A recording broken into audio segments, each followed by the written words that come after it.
everybody out there on the World Wide Web. This is Steve from the Pinball Room. How you doing? Yeah, just got done listening to the Mandalorian panel discussion available over at Stern website behind their Stern Insider Access portal. Yeah, crazy stuff. It was a great discussion. They talked with Brian Eddy, the lead game designer, with the head game developer Dwight Sullivan, and the lead mechanical engineer Tom Kopera.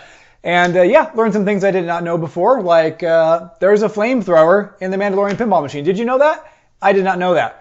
There's a freaking flamethrower in the pinball machine. All right, so we're going to get to that. We're going to talk all about impossible play mode. We're going to talk about the different missions. We're going to talk about how you can trade in Beskar. Let's just dive right into it, all right? I have no cut sequence. I'm a brand new YouTuber. I'm not that fancy. All right, so we're just going to start talking through it. Okay, so yeah, this was a great discussion. They went through, they talked with Dwight and Brian and Tom. And I love this because, like, we've seen the videos now. We've talked about kind of the shot layouts, some of the things we've seen. I've got another video talking about that. Everybody has videos talking about that. And now we get to have a little bit more of an insight into the way the gameplay is going to set up, some of the modes, some of the rules, the approach that Dwight had. And as we all know, the code on a game can change it drastically from being, yeah, it's fun to shoot, but boring after a couple of minutes, to super fun and engaging. It makes you want to keep coming back. I think there's some fun things here we're hearing about. So, all right. Diving right into it, where I want to start first, Dwight did a good job of talking about kind of what their approach is for like the story behind the pinball machine. And yes, you are the Mandalorian when you play this game. You're going to be the bounty hunter. And they talked about how him and Brian would go through and they, were watching the series, getting to know the storyline and the character development. And they like this idea of, the Mandalorian, he doesn't start off with all of his goods, right? He doesn't start off with a full set of Beskar armor. He doesn't start off with his rocket pack and everything else, right? He kind of gains things over time. And so we're taking the same approach here with the pinball machine. You're going to go through and start out. You're not going to have a lot of equipment. You're going to need to go through and complete missions, and then you'll be able to collect Beskar and turn that in for equipment, like a flamethrower. Oh, yes. Okay, so I like that approach, right? You're going to go on missions. Sometimes you'll get ambushed, Dwight says, right? You'll need to go through and get yourself out of that.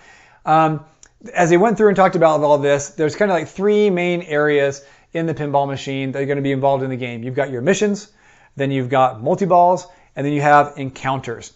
And then you've got kind of some mini modes also as far as your hunter missions, your scope, and your ambushes. So let's kind of walk through each one of them, what we understand about them so far. Okay, so starting out, the missions seem straightforward enough. You can see them on video, shoot the ramps, to light a mission, you start a mission. That's about all we know so far. I'm sure they're going to be standard objective-based modes you're going to complete. Great. And then we have the multi-balls. So the simplest multi-ball, Dwight says, is just that pendulum underneath the Razor Crest, right? You shoot that 4 times, then go through it again. It's going to start a multi-ball for you right away. He says there's a total of 3 multi-balls. And this is where I'm like, is one of these the pendulum, or is there a 4th one? But he lists off Ice Spider multi-ball. He lists off Pirate Attack multi-ball and Jetpack multi-ball.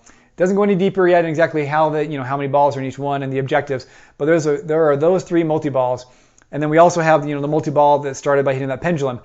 I'm not sure if hitting the pendulum unlocks one of those or if that's considered a 4th one, but there you go. We've got several multi-balls. And then that takes us to the encounters. Now the encounters, this was interesting. They asked Brian Eddy, when you designed this game, did you come at it with the idea originally, like, I'm going to do this cool, fun mini playfield, these 2 flippers, and then work it into the theme? He said no. That was not on his mind whatsoever. They just started, him and Dwight would sit down, they'd run through all the footage, they'd brainstorm ideas on Zoom and keep talking and thinking about, what can we do? What do we incorporate? What are kind of like some iconic items from the show? And they ended up where they ended up with this upper playfield. Brian said he spent a lot of time on this, going through and, he tried out mini flippers and full-size bats, trying to see, what was going to have the best flow. The number of targets kept changing until it eventually ended up where it is now. The mini flippers, he said he didn't like. There was not enough reaction time. It was just like almost impossible to really make the shots that he wanted you to be able to make. So they went to the full flippers. And then, of course, when he did that, he said he had to keep going to Tom saying, hey, guess what? Needs to be a little bit bigger because I want full-size flippers in there. So we're going to take up this much space. Please adjust things. Oh, by the way, it's going to have this many targets now, not what I told you before. So they spend a lot of time iterating on this, which I like, that they put that much time into it to make sure it plays the way they want it to play. And yes, I didn't catch this during the videos the first time. Many of you, I'm sure, did. That playfield does move while the ball is up there. Like it doesn't go to a set pitch and then you play it out and then move. Dwight says, that thing is moving actively. So you'll start the mode, it'll be shallow on your encounter. Then as you're playing, it'll rotate up and get more vertical, then it'll rotate back down, back up again. It's going to be changing up on you left and right. He made a mention about, Bonsai Run, that old game from the 80s where, there is a back box flipper. You could hit the ball vertically in the back box, and they tried to kind of learn from that, from things that they'd known playing that game in the past. And Tom says that playfield has a full 65 degrees of tilt. So it won't go full, vertical 90 degrees, but that's pretty dang close. So it's going to definitely have an impact, like with gravity and how that ball reacts to your flipper in the shots. And I'm curious to see what they do with it. The fact that they say, hey, there's kind of three main areas, missions and multi-balls and encounters. If that's kind of that core of a thing in the rule set, again, I got to think that is not always going to be the same thing, right? You don't just go up there, have the ball in there, hit all the shots, and you're done. There's got to be more to it. There's got to be some variety. I don't know if you noticed in one of the videos, you'll see a shot will go up there and hit one of the, like the number 2 target, second from the left. And that target, the light in front of it gets lit, but also the target on either side gets lit also. So like you hit one, all 3 of those light up. Does it later get more advanced on level 1, 2, and 3 to where maybe there's then specific stand-up targets you have to hit to progress? I can see there's a lot they could add to that to make it, each encounter is slightly different what you need to do, right? It's not just hit all the shots in pandemonium and hope you get them before they drain. I don't know. I'm curious to see what that really is like. It feels like it's going to be an integral enough part of the game. There's got to be more to it than simply just, hit the targets before you drain. So that's what I'm hoping anyway. Yeah, what else? The up-down scoop. That was another kind of like, out of the things that Tom said were the hardest to work on, the upper playfield, getting everything to fit, all the mechs, all the switches, everything on a playfield that could easily articulate up and down, have that diverter always accurately drop the ball in while the playfield's moving. Dwight did a good job of giving Tom some kudos for figuring that out in a very simple approach that just works like all the time. So we have all that, and then we've got this up-down scoop. And this takes us to one of the mini modes. So Dwight talks about, there's the aspect of when you're a bounty hunter, sometimes you might get ambushed. He doesn't say anything more about that, so we don't know how that really is going to get introduced. Is it truly just totally random? That, oh, you're in the middle of the mode, stop everything, you're now ambushed, you have to complete this. I think that could be cool. Kind of reminds me of like some of the board games I play. I'm kind of a board game geek, right? And sometimes there's this mechanic, like one is called Dungeon Lords, or Lords of Waterdeep. And Lords of Waterdeep, you have these quests you have to complete. And you can also draw a card that then forces somebody else to complete that before they do anything else in the game. That could be a fun aspect for ambush. Again, I don't know if that's how it's going to work, but I can see that being a plausible thing, right? You're in the middle of your game, and all of a sudden, an ambush comes up, and you've got to make these shots before you really can progress with all the rest. Kind of an interruption. I think that could be fun. So on the premium, the way that changes, right? Instead of just that inner loop shot to a ramp shot, that inner loop, the up-down scoop, as Dwight calls it, drops down. It's a 180-degree bend, right? Kind of like an elbow of the metal that just kicks it right back up onto the habit trail. That will come down, change that shot. You'll need to hit that and then hit the right ramp to be able to kind of get past the ambush and move on. That's another good example. Brian Eddy, they asked him like, hey, were you just wanting to do like another kind of fan layout? This is reminiscent of a fan layout. What'd you think? What were your thoughts? And he said, no, like I know I'm kind of known for fan layouts, and I think fan layouts are great. There's a lot of flow to them, but he says he definitely wanted to try to add some variety into it. And I think the diverters he's thrown in, the ability to have that up-down diverter, the diverter in the back for that shot, you have that inner loop. It's not strictly just a fan layout. There's a little more to it than that. I like that. I like some variety like that. I'm big in diverters. I like diverters. I think if done correctly with the geometry, it's a good way to add some variety to your shots. I like it a lot. So yeah, so there's that up-down scoop. That was kind of a tricky thing to figure out with the geometry, said Tom. That upper playfield was tight. And then they talked about, Grogu. They really wanted to have Grogu be able to interact with the ball with that magnet. In Brian's words, like without the magnet, they're just rollovers, which is what the Pro has, right? All that definitely led me to this idea that I really feel like, to experience the pinball machine the way that Brian and Dwight really designed it. It's the premium and LE experience. That's what they came up with. That is what they spent their time on. That's the experience that they perfected. And then, my opinion, and then, through bill of materials and overhead and other things, they had to kind of strip out some things down for the Pro Edition. So I'm sure the Pro Edition is going to be fun. It's very, very similar, right? How much do you really need that up-down diverter? I don't know. It's arguable, right? Articulating playfield, that's going to be very different with or without it, but maybe people won't like it. I don't know. But I definitely feel like, that original vision for the pinball machine, that's that premium and LE layout that they came up with. I think that's what they would say. What else we talk about? Then there's all these mini modes, right? So we've talked about the missions, the multi-balls, the encounters, and now we get into talking about these mini modes. So from there you have your hunter missions, You have the scopes, and we've already talked a little bit about the ambush, right? So I won't go into that anymore. Hunter missions. This is cool. So, well, let's start with scope. We'll come back around. Saving the flamethrower, right? We're going to get to the flamethrower. So the scope, there's 3 blue arrows, and Dwight says, hey, you go through and complete scope. Once you light those, then there is an insert down the left in lane. You drop the ball down through there, collect that, and now the scope is lit, and you've got a few seconds, he says, to then make one of 3 shots. And if you successfully hit one of the shots, you're going to get a reward. You're also going to get a bonus multiplier. Maybe the bonus multiplier is a reward. He almost made it sound like there's like a separate reward you can get as well. But that leads us to the bonus multiplier. So there's 3 bonus multipliers. And that's it. Dwight's keeping it simple in this game. So if you light those stand-up targets on the right-hand side, the green Boba Fett targets, that'll light up a 1x multiplier. If you complete your scope, hit the 3 shots, collect it, and then nail your shot for scope, that'll give you a multiplier, a 1x multiplier. And then the last mini modes are these hunter missions. So over on the left-hand side, those stand-up targets, if you complete all 3 stand-up targets, like it says there, right, it then says it'll light the hunter target in the in lane.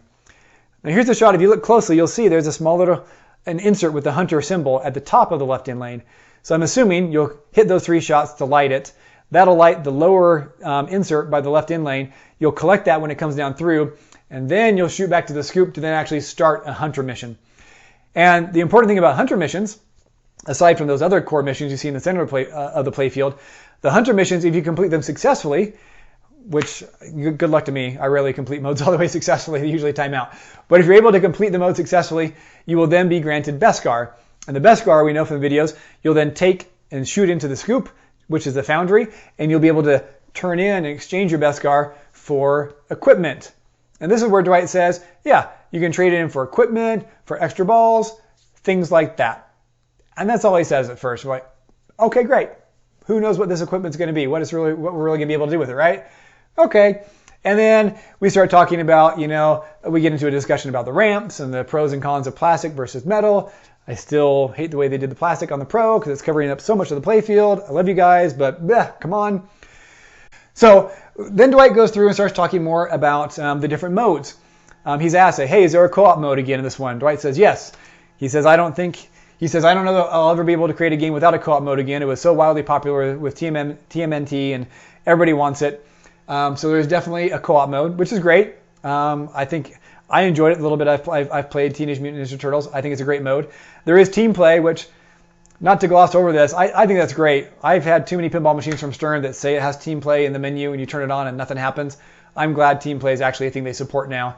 For those of you who don't know, right, it's as simple as you go through and play a 4-player game, and there's a mode where it'll actually add up the scores from player 1 and 3 and player 2 and 4, so you can get a team score.